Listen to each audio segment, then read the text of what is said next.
राधे राधे। जय श्री कृष्णा। कार्तिक मास महात्म्य कथा अध्याय 29 में आप सभी का स्वागत है। आप सभी का हार्दिक अभिनंदन है। प्रभु कृपा से लिख रहा सुंदर शब्द सजाए, प्रभु कृपा से लिख रहा सुंदर शब्द सजाए। कार्तिक मास महात्म्य का 29वां अध्याय। राजा पृथु ने कहा, हे मुनि श्रेष्ठ, आपने कलहाजुद्ध द्वारा मुक्ति पाए जाने का वृत्तांत मुझसे कहा, जिसे मैंने ध्यानपूर्वक सुना। हे नारद जी, यह काम उन दो नदियों के प्रभाव से हुआ था। कृपया आप यह मुझे बताने की कृपा कीजिए। नारद जी बोले, हे राजन, कृष्णा नदी साक्षात भगवान श्री कृष्ण महाराज का शरीर और वेणी नामक नदी भगवान शंकर का शरीर है। इन दोनों नदियों के संगम का महात्म्य श्री ब्रह्मा जी भी वर्णन करने में समर्थ नहीं है।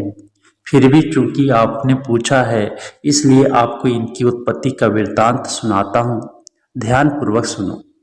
चचासु मानवंतर के आरंभ में ब्रह्मा जी ने सहाय पर्वत के शिखर पर यज्ञ करने का निश्चय किया। वह भगवान विष्णु, भगवान शंकर तथा समस्त देवताओं सहित यज्ञ की सामग्री लेकर उस पर्वत के शिखर पर गए। महर्षि भृगु आदि ऋषियों ने ब्रह्म मुहूर्त में उन्हें दीक्षा देने का विचार किया। तत्पश्चात भगवान विष्णु ने ब्रह्मा जी की भार्या तावरा को बुलवाया। वह बड़ी धीमी गति से आ रही थी।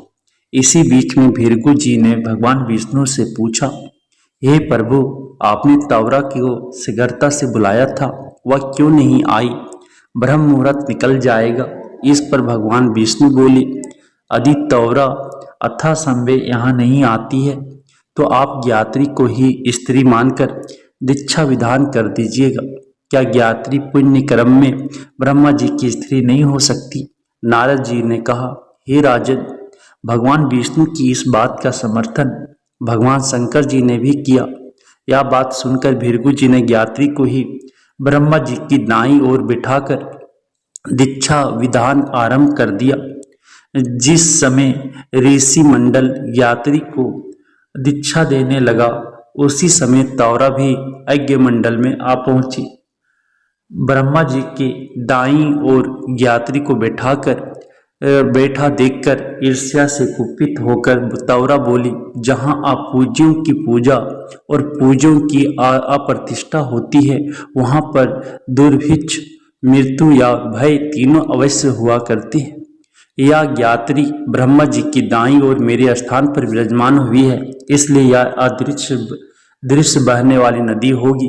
आप सभी देवताओं ने बिना विचारे इसे मेरे स्थान पर बिठाया है, इसलिए आप इस सभी जड़ रूप नदियां होंगी। नारद जी राजा पृथु से बोले, हे राजन, इस प्रकार तावरा के श्राप को सुनकर ज्ञात्री क्रोध से आग बबूला होकर अपने ओठ चबाने लगी। देवताओं के मना करने पर भी उसने उठकर तावरा को श्राप दे दिया। ज्ञात्री बोली, तावरा, जिस प्रकार ब्रह्मा जी तुम्हारे पति हैं, उसी प्रकार मेरे भी पति हैं। तुमने व्यर्थ ही श्राप दे दिया है, इसलिए तुम भी नदी हो जाओ। तब देवताओं में खलबली मच गई। तभी देवता तावरा को साष्टांग प्रणाम करके बोले, हे देवी, तुमने ब्रह्मा आदि समस्त देवताओं को जो श्राप दिया है वह उचित नहीं है, क्योंकि यदि हम सब जड़ रूप नदियां हो जाएंगे तो फिर नीचे ही यह तीनों लोग नहीं बच पाएंगे। चूंकि यह श्राप तुमने बिना विचार किए दिया है, इसलिए यह श्राप तुम वापस ले लो। तावरा बोली, हे देवगण, आपके द्वारा यज्ञ के आरंभ में गणेश पूजन न किए जाने के कारण ही यह विघ्न उत्पन्न हुआ है। मेरा यह श्राप कदापि खाली नहीं जा सकता, इसलिए आप सभी अपने अंगों से जड़ीभूत होकर अवश्यमय नदियां बनोगी। हम दोनों सौतने भी अपने अपने वंशों पश्चिम में बहने वाली नदियां बनेगी। नारद जी राजा पृथु से बोले, हे राजन, तावरा की यह वचन सुनकर भगवान विष्णु, शंकर आदि सभी देवता अपने अपने अंशों से नदियां बन गए। भगवान विष्णु के अंश से कृष्णा, भगवान शंकर के अंश से वेणी तथा ब्रह्मा जी के अंश से कुदमवती नामक नदियां उत्पन्न हो गई। समस्त देवताओं ने अपने अंशों को जड़ बनाकर वही क्षय, पर्वत पर फेंक दिया। फिर उन लोगों के अंश पृथक पृथक नदियों के रूप में बहने लगे। देवताओं के अंशों से सहस्त्रों की संख्या में पश्चिम की ओर बहने वाली नदियां उत्पन्न हो गई। ज्ञात्री और तौरा दोनों पश्चिम की ओर बहने वाली नदियां होकर एक साथ बहने लगी। उन दोनों का नाम सावित्री पड़ा। ब्रह्मा जी ने अग्नि स्थान पर भगवान विष्णु तथा भगवान शंकर की स्थापना की। दोनों देवता मतलब महाबल तथा अति बल के नाम से प्रसिद्ध हुए। हे राजन, कृष्णा और वेणी नदी की उत्पत्ति का यह वर्णन जो भी मनुष्य सुनेगा या सुनाएगा उसे नदियों का दर्शन तथा और स्नान का फल प्राप्त होगा। इति श्री कार्तिक मास महात्म्य कथा अध्याय 29 समाप्तम। प्रेम से बोलिए विष्णु भगवान की जय, कार्तिक मास की जय।